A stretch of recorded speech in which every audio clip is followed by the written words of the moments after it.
آج کل land line numbers پر خاموش کالز کچھ زیادہ ہی آ رہی ہیں۔ رات کے کھانے پر مامی جان نے سب سے کہا تھا، کون ہے جو میری خوبصورت آواز سننا چاہتا ہے؟ شفا شرارت سے بولی، جو ابھی 18 سال کی تھی اور بی ایس سی کے ایگزام پاس کرنے کے بعد وہ گھر میں فری تھی اور اس کا کام صرف کھانا اور سونا تھا۔ مامو جی اور مامی اپنے روم میں چلے گئے تھے، تبھی فون کی بیل بجی تو شفا اچھلتی کودتی فون کی طرف دوڑی تھی۔ ریسیور اٹھانے تک اس کی سانس پھول چکی تھی، تبھی ہکلا کر بولی، ہیلو۔ یہ ہیلو کیا ہوتا ہے؟ زیغم دوسری طرف مسکراتے ہوئے پوچھ رہا تھا۔ اسے وہ علیزے کے رشتے سے ہی بہن سمجھنے لگا تھا۔ اس کی ملازمہ نے بتایا تھا، جس کو اس نے علیزے کے گھر میں انفارمیشن کے لیے رکھا تھا، کہ ان کے گھر میں شفا بہت نٹ کھٹ سی لڑکی ہے۔ شفا حیران ہو کر بولی، جی کس سے بات کرنی ہے آپ؟ اگر میں کہوں کہ آپ سے تو؟ زیغم کی بات سن کر اس کی آنکھیں پھیلی تو وہ بولی، مگر میں تو آپ کو نہیں جانتی۔ وہ جتنی شرارتی تھی اتنی ہی ڈرپوک اور ذرا سی اونچی آواز پر ڈر جانے والی تھی۔ مگر ہم تو جانتے ہیں نا، آپ کا نام شفا ہے۔ اس کے پر یقین لہجے پر شفا کی ہتھیلیوں میں پسینہ آ گیا اور مارے خوف کے اس نے گھبرا کر ریسیور کریڈل پر ڈال دیا۔ تبھی علیزے نے پیچھے سے اس کے شانے پر ہاتھ رکھا تو وہ چیخ مار کر اچھل پڑی۔ کیا فضول حرکت ہے شفا؟ علیزے نے اسے ڈانٹا اور مسلسل بیل ہونے پر ریسیور اٹھانا چاہا تو شفا نے اس کا ہاتھ پکڑ لیا۔ نہیں نہیں علیزے، آپ ہی کال مت اٹھائیے گا۔ مگر کیوں؟ نہ جانے کون بدماش ہے جو میرا نام تک صحیح طرح جانتا ہے۔ شفا خوف زدہ ہو کر بولی، کمال ہے، وہ تو تمہاری سریلی آواز سننا چاہتا ہے نا، اور تم گھبرا رہی ہو، اسے بدماش کر رہی ہو اسے۔ علیزے نے اسے شریر لہجے میں ٹوکا تھا۔ اور تم کتنے شوق سے جوش سے دوڑتی ہوئی آئی تھی، مگر اب کیا ہوا؟ ہو سکتا ہے نا کہ ماموں کا کوئی دوست اور وہ آپ کو جانتا ہو۔ علیزے نے ریسیور اٹھا کر اسے کہا تھا، ہیلو کون؟ زہے نصیب، آپ کی آواز تو سنائی دی۔ زیغم بڑی لگاوٹ سے اسے کہہ رہا تھا، کون بول رہے ہیں آپ؟ علیزے جان بوجھ کر انجان بنی تھی، آخر اس کی پوزیشن کا معاملہ تھا، کیونکہ شفا اس کے سر پر کھڑی تھی۔ اس نے اپنا موبائل بھی بند کر رکھا تھا اس کی وجہ سے۔ میں آپ کا ہونے والا شوہر بول رہا ہوں۔ زیغم یہ کہہ کر دھیمے سے ہنسا تھا تو اس کے تو تلووں پر لگی سر پر بجھی تھی۔ اس نے غصے سے کہا، شٹ اپ، اور ریسیور پر کریڈل رکھنا چاہا، تبھی آواز آئی، نہ، فون نہیں رکھنا۔ اگر فون بند ہوا تو میں بار بار رنگ کروں گا اس وقت تک جب تک تم میری بات نہیں سنو گی۔ دوسری طرف وہ ہنستے ہوئے تیز لہجے میں بولا تھا۔ اس کی وجہ سے ہی علیزے نے اپنا موبائل نمبر آف کر رکھا تھا، لیکن اس نے ایک نیا طریقہ ڈھونڈ لیا تھا اس کو تنگ کرنے کا۔ دیکھو، مجھے بکواس سننے کی عادت نہیں، اور نہ ہی میں اجنبی لوگوں سے بات کرتی ہوں۔ وہ تلخ لہجے میں بولی، اجنبی؟ تم نے اجنبی کس کو کہا؟ شاید تمہیں ہماری آخری ملاقات یاد نہیں۔ علیزی اس کی بات سن کر سرخ ہو گئی تھی، کچھ غصے اور کچھ شرم سے۔ عرشیہ کے گھر پر وہ اس کے کتنا قریب ہو چکا تھا۔ دیکھو مسٹر، تم مینٹل ہاسپٹل فون کرو، کیونکہ وہی تم جیسوں کے لیے بہترین جگہ ہے۔ یہ کہہ کر اس نے ریسیور کریڈٹ پر ڈال دیا تھا۔ کیا ہوا آپ ہی؟ وہی لفنگا تھا نا؟ کیا اسے آپ کا نام بھی پتا ہے؟ پاس کھڑی شفا نے فکر مندی سے پوچھا۔ ہاں، لیکن اب اس کی کال اٹھانے کی ضرورت نہیں۔ اس کی بگڑی تیوروں سے شفا کو اس کے غصے کا اندازہ ہو گیا تھا۔ وہ دونوں باتیں کر رہی تھی کہ تبھی نصرت بیگم نے اس کو آ کر بولا، علیزے بیٹا، تمہارے ماموں تمہیں اسٹڈی روم میں بلا رہے ہیں۔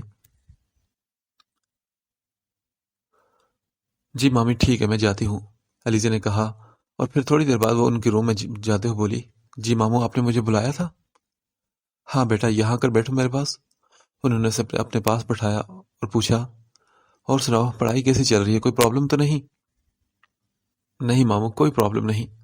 اس نے سر جھکا کر کارپٹ کو دیکھتے ہوئے کہا، بیٹا جاوید شیرازی کو تو تم اچھی طرح جانتی ہو نا؟ انہوں نے اس کو خاموش دیکھ کر اصل بات پر آتے ہوئے کہا، اور اس کی سوالی نظروں پر پھر سلسلہ کلام جوڑتے ہوئے بولے، انہوں نے اپنے بیٹے احتشام کے لیے تمہارا رشتہ مانگا ہے۔ سکندر احمد نے اس کے سر پر دھماکہ کیا تھا۔ لیکن ماموں، میں تو ابھی ذہنی طور پر اس سب کے لیے تیار نہیں۔ ان کی بات پر اس کے چہرے کا رنگ بدل گیا تھا اور لہجے میں غصے اور ضد کی رنگ نمایاں ہو گئے تھے۔ دیکھو بیٹا علیزے، ایک دن تو تمہیں شادی کرنی ہے نا؟ مجھے اپنی بہن سے کیا گیا وعدہ بھی پورا کرنا ہے، اور وہ لڑکا بہت اچھا ہے، شریف ہے، خاندانی ہے۔ انہوں نے نرمی سے اسے سمجھانا چاہا تو وہ بولی، پلیز ماموں، میں ابھی شادی نہیں کرنا چاہتی۔ بیٹا مجھے تم سے بہت محبت ہے، اپنی اولاد سے بڑھ کر میں نے تمہیں چاہا ہے اور تمہاری ہر بات مانی ہے، کیا تم میرا مان نہیں رکھو گی؟ ان کے غم زدہ لہجے پر اس نے ان کا ہاتھ تھامتے ہوئے کہا، میں آپ کا مان نہیں توڑوں گی ماموں، اور نہ آپ کا وعدہ جھوٹا ہونے دوں گی، مگر مجھے ذہنی طور پر سیٹ ہونے کے لیے کچھ وقت چاہیے۔ وہ انہیں یوں افسردہ نہیں دیکھ سکتی تھی، تبھی ان کو دلاسا دیتے بولی، اوکے بیٹا، جیتی رہو، خوش رہو۔ سکندر احمد اس کا ہاں میں جواب سن کر خوش ہو گئے تھے۔ اس کی طرف سے بے حد پریشان رہا کرتے تھے، کیونکہ ہمیشہ ہی وہ شادی سے انکار کرتی آئی تھی، اور اب جب کہ ان کی بیٹی تحریم کی بات اس کی خالہ کے بیٹے سے ہو چکی تھی تو وہ چاہتے تھے کہ تحریم کے ساتھ اس کی بھی شادی ہو جائے۔ چونکہ وہ اس کے مزاج سے اچھی طرح واقف تھے، اسی لیے اسے بلیک میلنگ کے ذریعے ہی راضی کر چکے تھے کہ وہ شادی کے لیے مان گئی۔ اب چاہے وہ چند مہینے بعد ہاں کرتی، وہ ان کے ساتھ وعدہ اور زبان کی پابند ہو چکی تھی۔ وہاں سے اٹھ کر واپس اپنے کمرے میں آ کر وہ بے حد ڈسٹرب ہو چکی تھی۔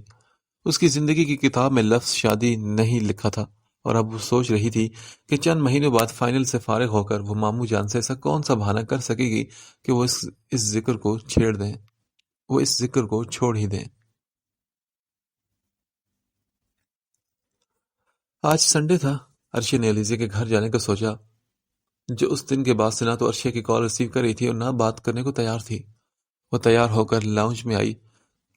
تائی جان اور ماؤں کے پاس آریان لیٹا ہوا تھا۔ اس کے دماغ میں چنگاریاں سی بھڑکنے لگی۔ اس کو نظر انداز کر کے اپنی ماں سے جانے کے لیے اجازت مانگنے لگی، جو اسے جانے نہیں دے رہی تھی۔ کیا ہے، اب اس کو دل کا چاہ رہا ہے جانے کا تو جانے دو نا۔ تائی جان نے ہمیشہ کی طرح اس کی حمایت کی تو وہ فوراً جانے کو پلٹی۔ ٹھیک ہے، مگر تم جاؤ گی کیسے؟ اس کی مام نے پوچھا۔ ڈرائیور کے ساتھ مام، وہ پلٹے بغیر بولی تھی۔ ڈرائیور تو گروسری کا سامان لینے گیا ہے، کوئی فری نہیں ہے۔ اٹھو آریان، چھوڑ کر آؤ تم اسے۔ تائی جان نے پاس لیٹے آریان کو کہا، میں چلی جاؤں گی اکیلے ہی، پہلی بھی کئی بار میں۔ وہ جھنجھلا کر کہنے لگی تو نورین بیگم نے اس کی بات کاٹ دی۔ عرشی، پہلے کی بات اور تھی، اور جب ایک سہولت موجود ہے تو خواہ مخواہ پریشان ہونے کی کیا ضرورت ہے؟ مام مجھ سے بائک پر نہیں بیٹھا چاہتا نا، وہ تپے ہوئے چہرے کے ساتھ بولنے لگی۔ آریان نے آنکھ کھول کر ایک نظر اس کے غصے سے تپے ہوئے چہرے پر ڈالی۔ صاف لگ رہا تھا کہ اس کے ہر جھوٹ سے وہ واقف ہو چکی ہے۔ اس نے ایک گہری سانس لی۔ ٹھیک ہے، آریان کے ساتھ جانا ہے تو جاؤ، ورنہ گھر میں بیٹھو آرام سے، چچی جان نے اسے اتنی بحث پر ڈانٹ دیا تھا۔ آریان بھی اٹھ کر بالوں میں ہاتھ پھیر کر انہیں سنوارنے لگا۔ پھر اس نے کہا، چلو چلتے ہیں۔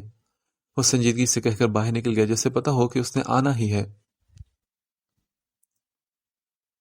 تائی جان پلیز، یوں اچھا نہیں لگتا نا، وہ بے بسی سے بولی۔ تو میری جان، ویسے بھی تو اچھا نہیں لگتا کہ تم اکیلی جاؤ، آج کل کے حالات کے بارے میں تو تم جانتی ہو نا، اور پھر سب سے بڑی بات کہ واپسی پر کیا کرو گی؟ تائی جان کی تقریر سن کر وہ بے بسی سے باہر نکل گئی۔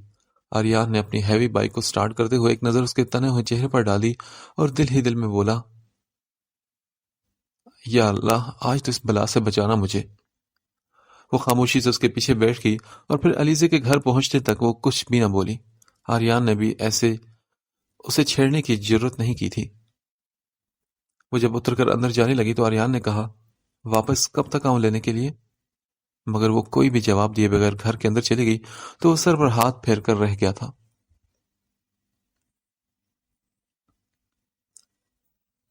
علیزہ، ٹھنڈے دل اور دماغ سے سوچو ذرا، وہ اچھے انسان ہیں اور تم سے محبت بھی بہت کرتے ہیں نا۔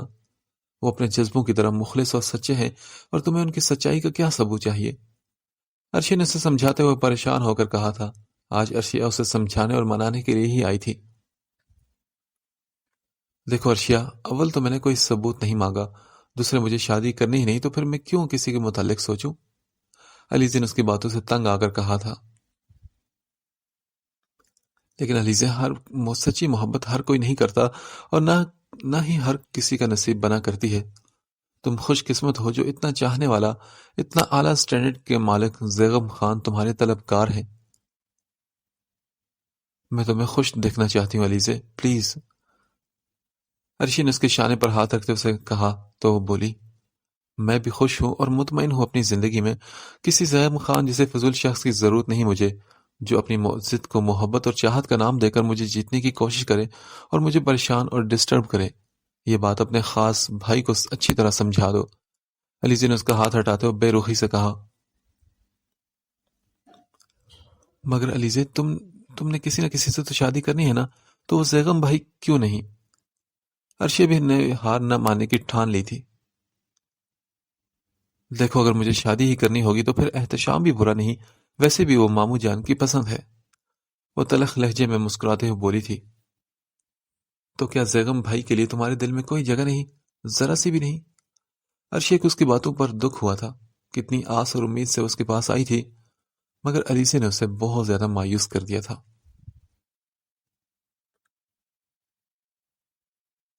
اچھا چھوڑو اس ٹاپک کو، ہم آپس میں اچھی دوست ہیں اور میں چاہتی ہوں کہ تم آئندہ کسی تھرڈ پرسن کے لیے مجھ سے بات مت کرو۔ عرشی، تم میری واحد دوست ہو اور میں زیغم خان کی وجہ سے اپنے اور تمہارے درمیان کوئی بھی تلخی نہیں چاہتی۔ وہ اس کی ناراضگی دیکھ کر بولی تھی، اچھا ٹھیک ہے علیزے، میں بھی کچھ نہیں بولوں گی اس معاملے میں، لیکن اگر زیغم بھائی نے اپنی مرضی کی تو تم مجھ سے شکایت نہیں کرو گی؟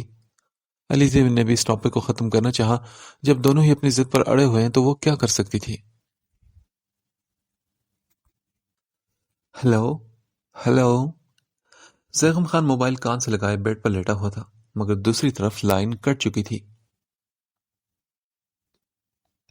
اچھا تو علیزے تیمور، یہ وقت بھی آنا تھا مجھ پر؟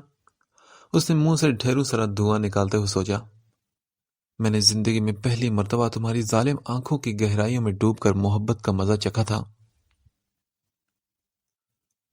اپنی زندگی میں نے بہت حسین ترین چہرے دیکھے، مگر تم میں ایسی کیا بات ہے جو میں خود کو، اپنوں کو بھول بیٹھا ہوں؟ کسی کام تک کا ہوش نہیں مجھے، کتنے دن ہو گئے میں حویلی تک نہیں گیا۔ وہ انہی سوچے میں مصروف تھا جب اس کا موبائل بجا، نمبر دیکھا تو بابا جان کی کال تھی۔ اس نے فوراً اٹھا کر کال ریسیو کی۔ السلام علیکم بابا جان۔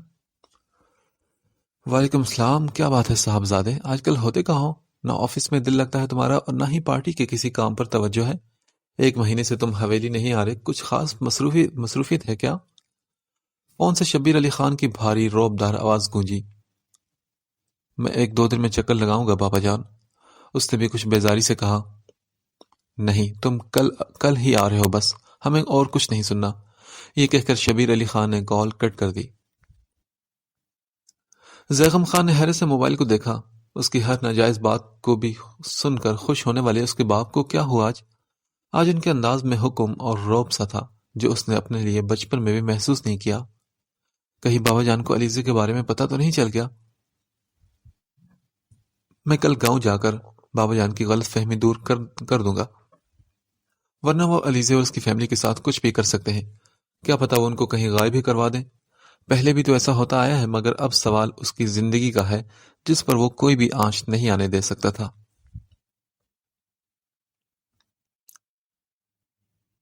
آج 1 ہفتہ ہو چکا تھا وہ آریان سے کوئی بات نہیں کر رہی تھی۔ اب تو اس نے بھی اسے تنگ کرنے اور بات کرنے کے لیے دوسرا راستہ ڈھونڈ لیا تھا۔ ابھی وہ چائے دے کر روم سے باہر نکلی جب اس کو ایک اور آرڈر آیا، عرشی میری شرٹ تو پریس کر دو۔ مگر میں نے کل ہی تو تمہارے سارے کپڑے پریس کیے تھے، اس نے ایک لفظ چبا کر ادا کیا تھا۔ ہاں، مگر وہ سبھی مجھے پسند نہیں، یہ میں کل ہی لایا ہوں، اس لیے مجھے یہی پریس کر کے دو، آریان نے بڑے اطمینان سے کہا۔ اور کیا تم اپنے شوہر کا اتنا سا کام نہیں کر سکتی؟ کیا چچی جان کی بات یاد نہیں؟ اس نے لاپرواہی سے کہا اور آخری بات پر دھمکی دینا بھولا نہیں تھا۔ کل سے اس نے عرشیہ کو اپنے کاموں میں لگا کر گھن چکر بنایا ہوا تھا، وہ کسی بات سے منع کرتی تو وہ فوراً چچی جان کے سامنے مظلوم بن جاتا۔ اسے عرشیہ کو تنگ کرنے میں بہت مزہ آتا تھا۔ اس کی جنگلی بلی کیسے بھیگی بلی بنی ہوئی تھی آج کل۔ کیوں نہیں سرتاج، یہ تو میرا فرض ہے اور آپ کا حق بھی، یہ کہتے ہوئے آریان ملک کو حیران چھوڑ کر وہ چپکے سے کمرے سے باہر نکل گئی، جبکہ وہ پیچھے حیران پریشان سے کھڑا رہ گیا۔ اللہ خیر کرے، نہ اس نے منہ بنایا اور نہ ہی کچھ گالیاں دی مجھے، سب خیر تو ہے؟ آریان نے حیرت سے سوچا تھا، کمینہ ذلیل گھٹیا انسان، آج اس کو میں بتاؤں گی کہ بہت شوق ہے نا بیوی سے کام کروانے کا۔ شرٹ پریس کر کے اس نے کچھ شرٹ پر لگایا اور ہینگ کر کے اپنے کارنامے کو دیکھنے لگی۔ اوف میرے سرتاج، آپ کی فیوریٹ شرٹ جو آپ کو ہمیشہ یاد رہنے والی ہے۔ دل کھول کر ہنسنے کے بعد اس نے شرٹ لے جا کر آریان کو پکڑا دی اور آنکھیں پٹپٹا کر معصومیت سے پوچھا، کوئی اور بھی کام ہے تو بتائیں نا مجھے سرتاج۔ نہیں، اور کچھ نہیں۔ آریان کے دماغ میں بھی خطرے کی گھنٹی بج رہی تھی۔ اس نے مشکوک انداز میں شرٹ کو الٹ پلٹ کر دیکھا کہ کہیں جلا تو نہیں دی، مگر اسے اس میں ایسا کچھ بھی نظر نہ آیا۔ اس نے سر جھٹکا اور آفس کے لیے ریڈی ہونے چلا گیا۔ بلیک 3 پیس سوٹ میں وہی شرٹ پہنے ڈائننگ روم میں آیا تو عرشیہ کی آنکھوں میں اس کو دیکھ کر چمک پڑ گئی۔ بڑے پاپا، کیا میں بھی آج آفس چلوں؟ ابھی کمال صاحب کوئی جواب دیتے کہ آریان بول پڑا، کوئی ضرورت نہیں تمہیں جانے کی، کیا کرو گے تم وہاں؟ ارے آریان، تم کون ہوتے ہو اسے منع کرنے والی میری بیٹی کو؟ میری بیٹی جائے گی، بعد میں بھی تو اسے ہی سنبھالنا ہے اپنا بزنس۔ تایا جان نے آریان کو جھڑکا تھا۔ چچی جان کو بھی اس کو آفس جانا پسند نہیں تھا، مگر وہ کیا کر سکتی تھی؟ وہ اپنے باپ اور تایا کی بے حد لاڈلی تھی۔ باپ ابھی تھا نہیں تو تایا سے اپنی منوالی بات، سبھی پھر خاموشی سے ناشتہ کرنے لگے۔ عرشی آفس میں آ کر سیکرٹری سے باتوں میں مصروف ہو گئی۔ بڑے پاپا، زوار بھائی اور آریان میٹنگ میں تھے۔ اسے بس اب آریان کا انتظار تھا۔ وہ آفس روم میں آ کر ایک کونے میں بیٹھ کر اس کا ویٹ کرنے لگی۔ ابھی میٹنگ شروع ہوئے 10 منٹ ہوئے تھے جب آریان کو اپنی کمر پر جلن محسوس ہوئی۔ اس سے نظر انداز کیا مگر جلن بڑھتی چلی گئی۔ اب تو گردن اور بازوں پر بھی اسے جلن محسوس ہونے لگی۔ اس نے اپنی ٹائی ڈھیلی کی اور کمر کو سیٹ سے رب کرنے لگا، لیکن بار بار باپ کے دیکھنے سے سیدھا ہو کر بیٹھنا پڑا اسے۔ مگر کب تک؟ آخر اس کی بات برداشت بھی جواب دے گئی تو وہ دونوں ہاتھوں سے کسی بندر کی طرح خود کو کھجانے لگا۔ آریان، کیا کر رہے ہو؟ سیدھے بیٹھو، کمال ملک نے غصے سے دھیمی آواز میں غراتے ہوئے کہا۔ سبھی لوگ دبی دبی ہنس رہے تھے اسے دیکھ کر، مگر ہوش کسے تھا؟ وہ تو اپنے کاموں میں مصروف تھا۔ تبھی جمال ملک غصے سے دھاڑے، گیٹ آؤٹ آریان ملک! ان کی دھاڑ پر ہوش میں آتے ہی 1 سیکنڈ سے پہلے آریان میٹنگ روم سے باہر نکلایا۔ اپنے روم میں آتے ہی اس کے دانتوں کو بھی پسینہ آ گیا۔ پہلی فرصت میں وہ شاور لینے کے لیے واش روم میں گھس گیا۔ کب سے صوفے کے پیچھے اس کے انتظار میں بیٹھی عرشیہ نے موبائل اس کی جگہ پر سیٹ کیا اور واپس اپنی جگہ پر بیٹھ گئی۔ اب بس آریان کے باہر آنے کا انتظار تھا جب وہ میگا ایپیسوڈ سٹارٹ ہوگی۔ آدھا گھنٹہ ہو گیا، ابھی تک آیا کیوں نہیں؟ کہیں پاؤڈر زیادہ تو نہیں ہو گیا؟ کہیں پورا دن وہ واش روم میں ہی نہ گزار دے؟ وہ بیٹھے بیٹھے خود سے باتیں کر رہی تھی۔ تبھی واش روم کا دروازہ کھلنے کی آواز آئی تو عرشیہ نیچے ہو کر بیٹھ گئی۔ آریان نے انٹرکام پر پیون کو ایک شرٹ لانے کو کہا مارکیٹ سے، خود وہ صرف پینٹ میں تھا۔ 15 منٹ ہو گئے مگر پیون نہیں آیا تھا۔ اسے ڈر تھا کہ ڈیڈ کہیں سے آ نہ جائیں۔ اب تو میٹنگ بھی ختم ہونے والی تھی۔ کیا کروں اب میں؟ اس نے واش روم میں جا کر اپنی شرٹ دیکھی، شاید کوئی معجزہ ہو جائے اور اس شرٹ میں سے وہ بیماری نکل جائے۔ اسی بات کا فائدہ اٹھا کر عرشیہ بھی روم سے باہر نکل گئی تھی۔ ابھی آریان واش روم میں کھڑا سوچ ہی رہا تھا کہ شرٹ دھو لے کہ نہیں، تبھی عرشیہ آندھی طوفان کی طرح روم میں آئی۔ آریان، کہاں ہو؟ جلدی باہر آؤ، تایا جان تمہیں بلا رہے ہیں اور بہت غصے میں ہیں۔ کیا ہوا؟ اوف، اب میں کیا کروں؟ عرشی، میرے پاس کوئی شرٹ نہیں۔ اس نے بے بسی سے اپنی دشمن سے ہی مدد مانگ لی تھی۔ او نو، اب کیا ہوگا؟ تبھی اس کی نظر صوفے پر پڑی قمیض پر گئی جو اس نے خود رکھی تھی۔ اس نے جھٹ وہ قمیض اٹھا کر آریان کو پکڑا دی۔ یہ لو، پہنو اور نکلو جلدی۔ مگر یہ کیا ہے؟ یہ میں پہنوں گا؟ ہرگز نہیں، میری عزت کا سوال ہے۔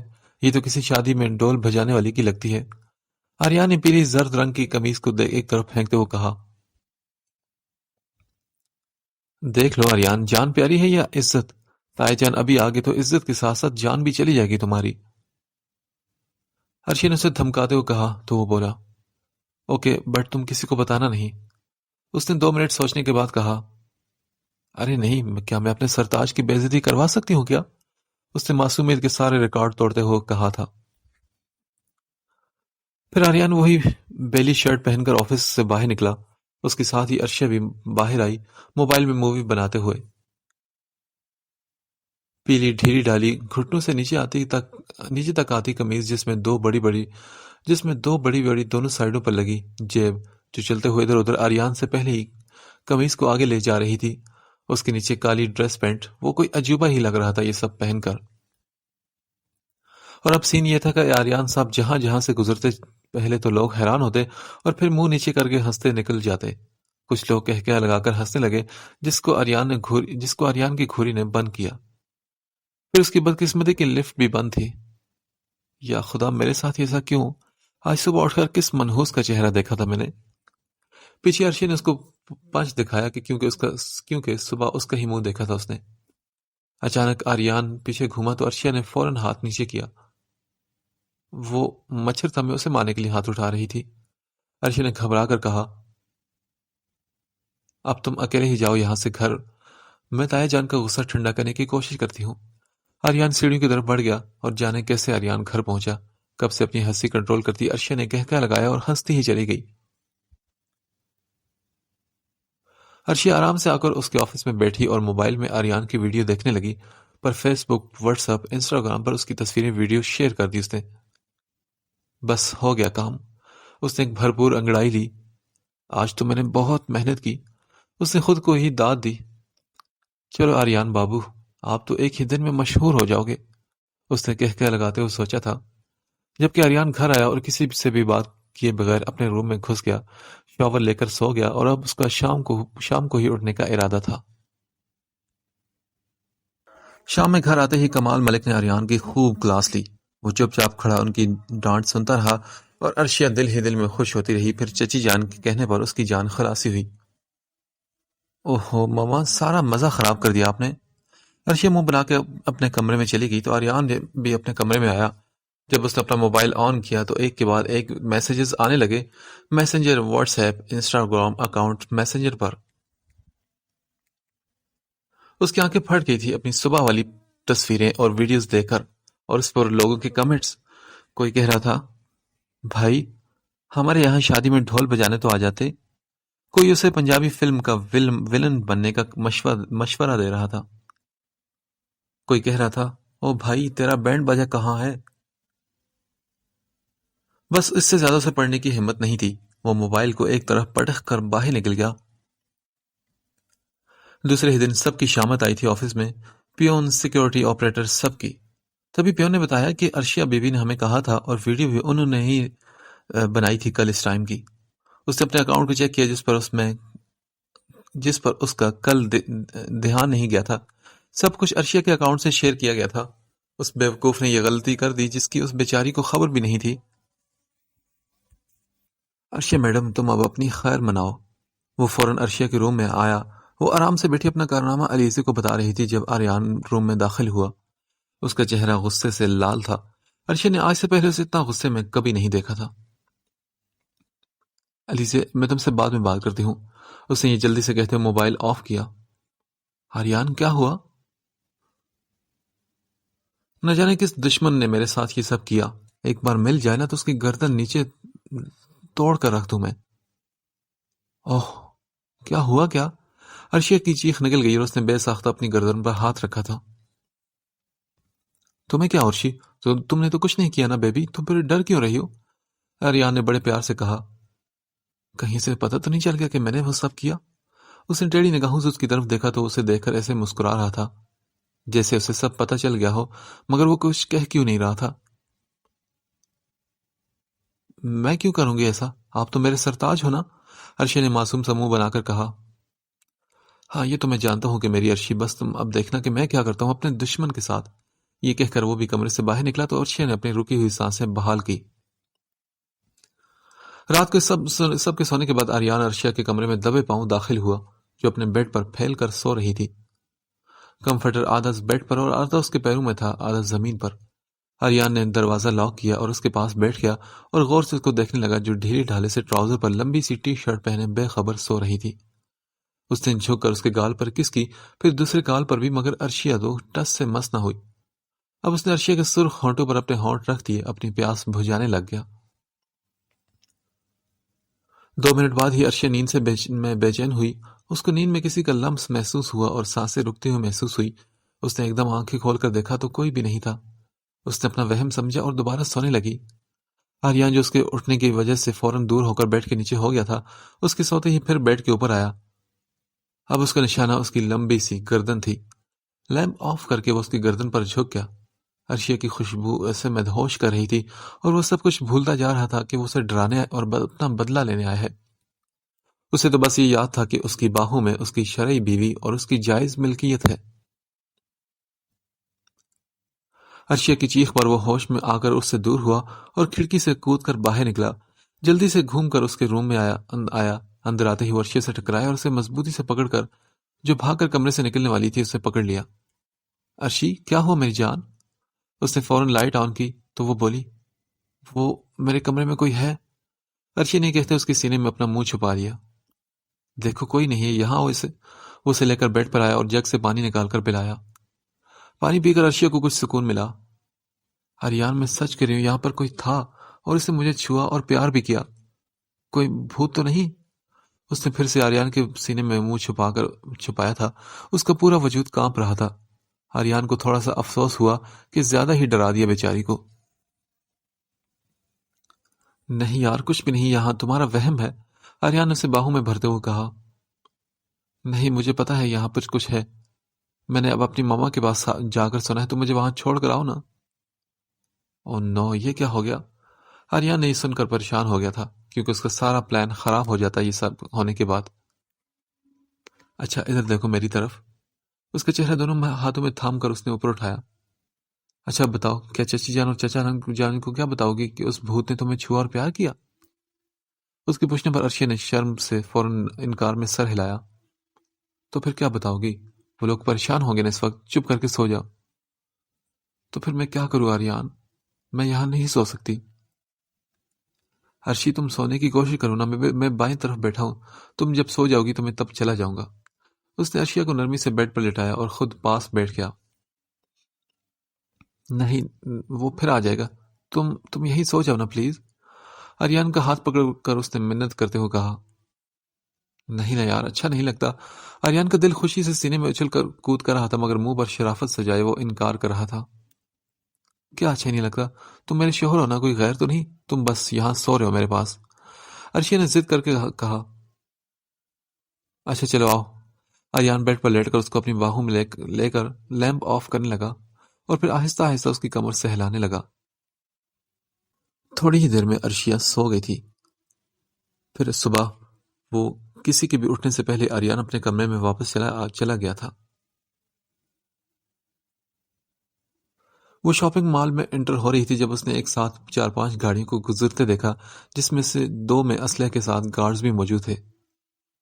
شاید کوئی سیاسی شخصیت ہوگی. وہ سر جھٹک کر اندر بڑھ گئی. شیر خان، گاڑی کہیں بھیڑ سے دور رکواؤ. زیغم خان کے حکم پر وہ بولا. جی چھوٹے خان.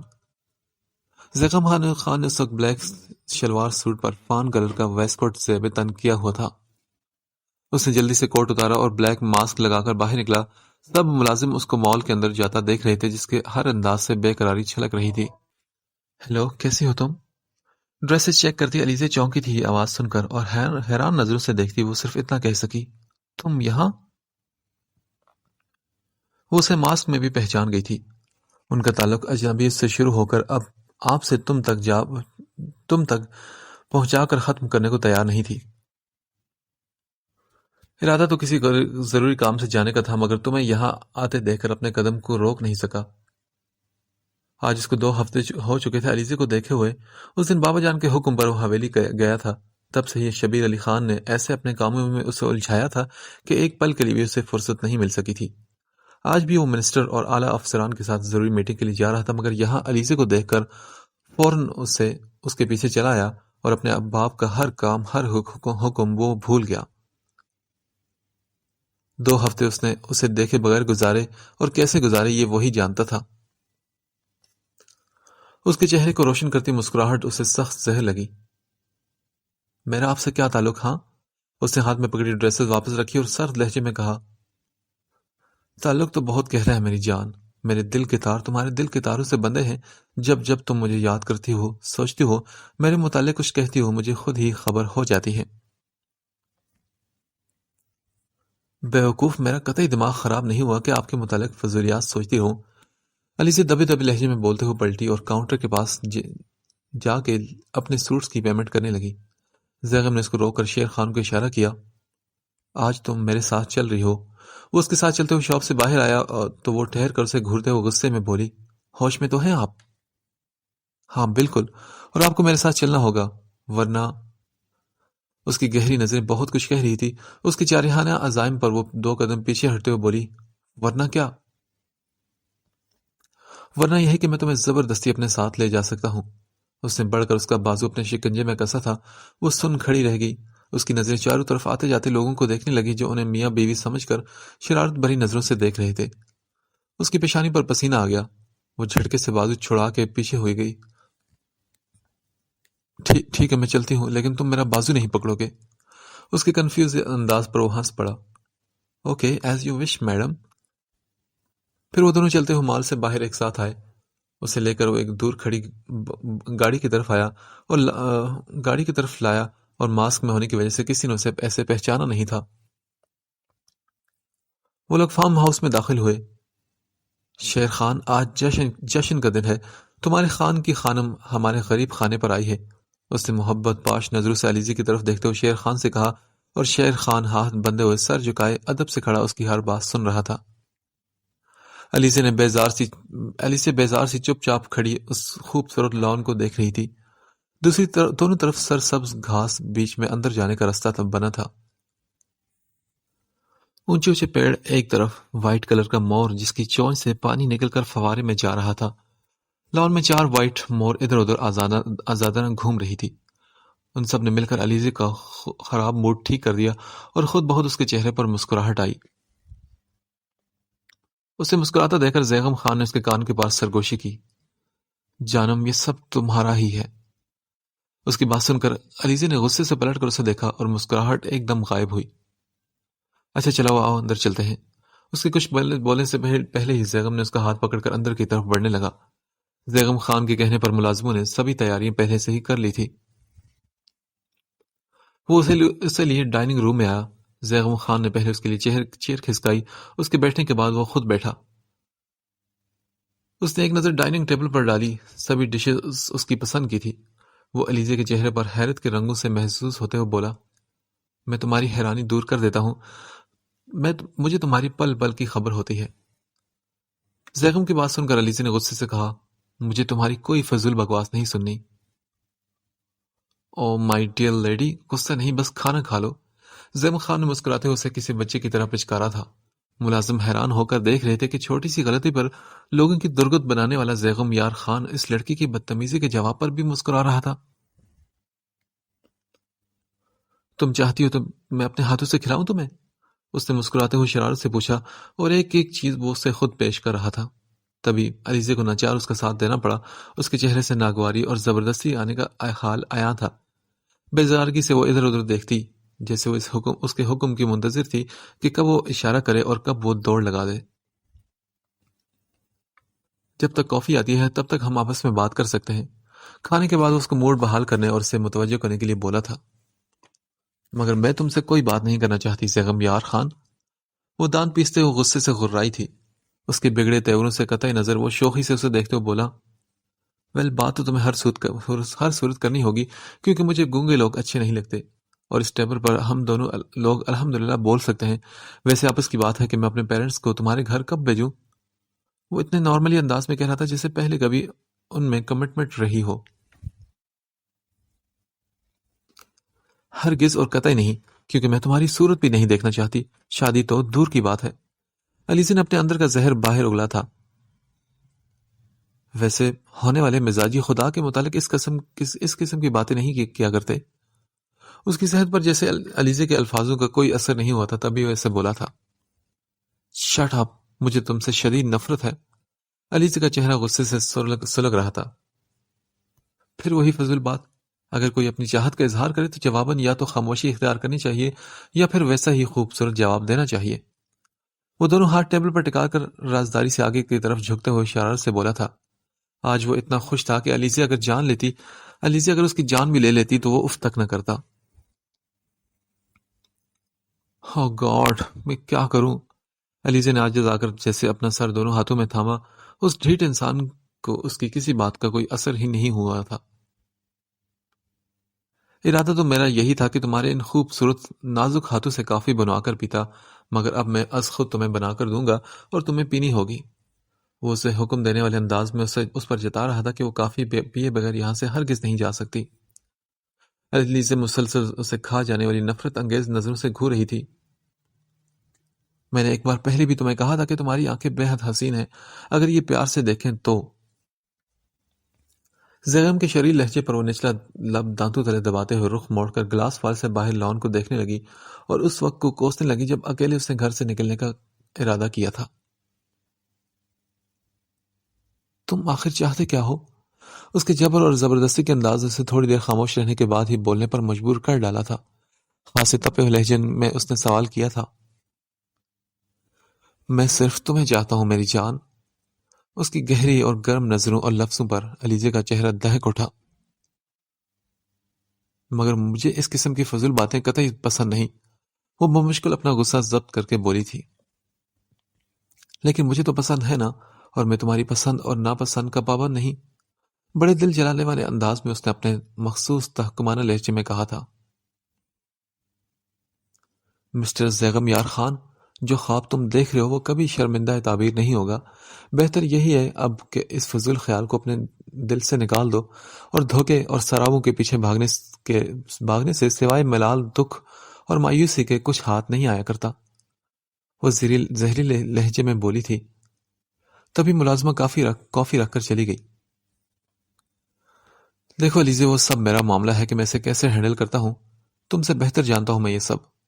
اس نے کافی میں کریم ملاتے ہوئے اس کے سرخ چہرے کو بغور دیکھتے ہوئے کہا اور پھر کپ اس کی جانب بڑھاتے ہوئے مسکرایا. لیجیے میڈم، کافی تیار ہے. زندگی میں پہلی بار اس نے کافی بنانے کی زحمت کی تھی. سوری، مگر میں کافی نہیں پیتی. علیزہ نے ہٹ درمی سے سخت لہجے میں انکار کیا. اوہو، اب میں نے بنا دی ہے نا تو آپ کو ہر صورت پینی ہوگی. پھر گھر بھی تو جانا ہے آپ نے نا. اس نے باہر اترتے اندھیروں پر ایک نظر ڈالی تو اسے وقت کے گزرنے کا بہت تیزی سے احساس ہوا تھا. اس کی آنکھوں میں جیت کا تیرتا نشہ صاف نظر آیا، جیسے وہ بے حد خوش ہو رہا ہو، اسے مجبور اور بے بس دیکھ کر خوب لطف اندوز ہو رہا ہو. میں نے کہا نا کہ میں نہیں پیوں گی کافی. اس نے فوراً انکار کرتے ہوئے سر ہلایا. اسے بھی ضد سی ہو گئی تھی کہ اس کا پیش کیا ہوا نازک کانچ کا خوبصورت کپ فرش پر دے مارا. اس کے ساتھ ہی تیزی کے ساتھ وہ بیرون دروازے کی سمت بڑھی تھی. زیغم خان تو اس کی ریئیکشن پر حیران رہ گیا. ہوش میں آتے ہی زیغم خان نے آگے بڑھ کر اس کا ہاتھ پکڑ کر اپنی طرف کھینچا تو اس کے چوڑے سینے سے آ کر ٹکرائی. ایک ہاتھ سے اس کی کمر کو سختی سے جگڑے، دوسرے سے اس کا جبڑا پکڑے اس کے منہ پر دھاڑا. کیا سمجھتی ہو تم اپنے آپ کو؟ ہاں، میں اپنی محبت میں کچھ کہہ نہیں رہا تو تم سر پر چڑھی جا رہی ہو. زیغم یار خان ہوں میں، 2 منٹ میں تمہاری اکڑ اور غرور کو مٹی میں ملا سکتا ہوں. اس کے منہ پر غصے سے گہرے گہرے سانس لیتے ہوئے کہہ رہا تھا، اور علیزہ تو سانس بھی نہیں لے پا رہی تھی. یہ سب چند پل ہی میں ہوا کہ وہ کچھ سمجھ ہی نہیں پائی تھی. اب زیغم خان کو دیکھ رہی تھی جو غصے سے سرخ انگارہ آنکھوں سے اسے گھور رہا تھا. اس کی پکڑ میں اتنی سختی اور اتنا جنون تھا کہ علیزہ کو اپنی کمر اور منہ پر جلن سی محسوس ہونے لگی. تبھی زیغم نے اسے ایک جھٹکے سے چھوڑا تو وہ 2 قدم پیچھے ہوئی. زیغم ایک ہاتھ سے ماتھے کو پکڑے خود کو کنٹرول کر رہا تھا اور وہی ہاتھ بالوں میں پھیرنے لگا اور دونوں ہاتھ منہ پر پھیر کر اپنے غصے کو بلکہ ختم کر کے اس کی طرف پلٹا. علیزہ لمبے لمبے سانس لے کر خود کو سنبھال رہی تھی. اس کی آنکھیں پانی سے بھر چکی تھی. دونوں گالوں پر اس کی پکڑ کی وجہ سے سرخ نشان تھے. اس کا دل دکھ سے بھر گیا. اپنی متاع جان کو وہ اتنی تکلیف کیسے دے سکتا تھا؟ Alizeh, I'm really sorry. وہ اس کی طرف بڑھا تھا جب علیزہ اسے ڈر کر باہر کی طرف بھاگی تھی. اس کے رد عمل نے زیغم یار خان کے اندر اندرونی ٹوٹ پھوٹ کو بہت واضح کر دیا. جب تک وہ باہر آیا وہ گاڑی سٹارٹ کر کے جا چکی تھی. زیغم کا ملازم اس کی کار اور شاپنگ بیگ پہلے ہی لے آیا تھا. اس کی اتنی شدید نفرت کے پیچھے کون سا راز پوشیدہ تھا، وہ اسے اب پتہ کرنا چاہتا تھا. آج کی ہونے والی ذلت، جب اس کی حرکت پر زیغم یار خان کا ریئیکشن، سب اس کے دل پر رقم ہو چکی تھی. وہ بڑے غصے میں گھر میں داخل ہوئی۔ شفا نے اس کے سرخ چہرے کو دیکھتے ہوئے شرارت سے پوچھا، آپ ہی کیا ہوا؟ بڑے غصے میں ہو؟ کیا احتشام بھائی سے ملاقات تو نہیں ہوگی؟ شفا please, I am very upset now. وہ پریشانی کی کیفیت میں انگلی سے ہاتھوں کو مسلتے ہوئے سرد لہجے میں بولی۔ اس کا سخت لہجہ اور اجنبی پرایا ایسا انداز شفا نے محسوس کیا تھا۔ کیا بات ہے آپ ہی؟ کوئی ٹینشن ہے تو مجھے بتائیں نا۔ نہیں کچھ نہیں، کوئی بات نہیں، میں ٹھیک ہوں۔ علیزی نے خود پر کنٹرول کر کے مسکرانے کی کوشش کی تھی۔ اچھا ٹھیک ہے آپ ہی، آپ میری منگوائی چیزیں لائی ہیں نا جو میں نے منگوائی تھی؟ ہاں وہ سب گاڑی میں ہے، یہ لو چابیاں اور جا کر لے آؤ۔ صحیح۔ ویسے آپ نے بڑا زبردست پرفیوم لگایا ہے، کہاں سے لیا؟ شفا نے آنکھیں نچاتے ہوئے کہا تو علیزی کو یاد آیا کہ زیغم خان اس کے کتنا قریب آیا تھا۔ اب اس کے وجود سے پھوٹتی وہ خوشبو اس کے قرب کا ہی نتیجہ تھا۔ اس کی خوشبو سے وحشت ہونے لگی تو اس نے اٹھتے ہوئے کہا، جا کر گاڑی سے اپنا سامان لے آؤ۔ یہ کہتے وہ اپنے کمرے کی طرف بڑھ گئی تھی۔